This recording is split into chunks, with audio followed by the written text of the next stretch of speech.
Viral ajudan presiden bikin konten A Day in My Life di lokasi bencana banjir Sumatera, tuai sorotan. Baru-baru ini video ajudan Presiden Prabowo tentang keseharian saat berkunjung ke lokasi bencana banjir di Sumatera, viral di media sosial. Aksi ajudan presiden membuat konten di lokasi bencana itu menuai sorotan warganet. Hal itu lantaran aksi sang ajudan dinilai tak bersimpati atas bencana yang terjadi. Video yang dibuatnya juga dianggap memanfaatkan penderitaan korban bencana Sumatera. Diketahui sosok ajudan Presiden Prabowo yang membuat konten keseharian atau A Day in My Life saat berkunjung ke lokasi bencana banjir Sumatera itu bernama Agung Surahman.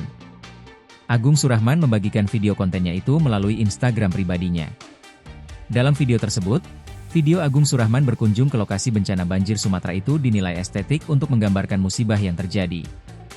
Video tersebut dimulai dengan jam alarm pukul 4.21.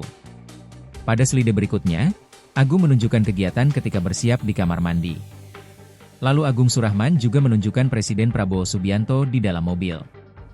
Video ini secara garis besar menunjukkan kegiatan kunjungan Presiden Prabowo Subianto ke sejumlah lokasi bencana di Sumatera. Mulai dari naik mobil, pesawat, hingga helikopter. Dalam pesawat Agung juga tampak duduk berdua dengan Teddy Indrawijaya Sekretaris Kabinet.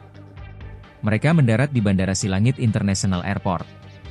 Agung merekam kegiatan Prabowo mulai dari perjalanan, kemudian menemui masyarakat di Sumatera Utara, Aceh, Sumatera Barat, lalu kembali ke Jakarta. Video Agung juga dilengkapi backsound berjudul Golden Hour dari JVK. Download Tribun X sekarang, menghadirkan lokal menjadi Indonesia.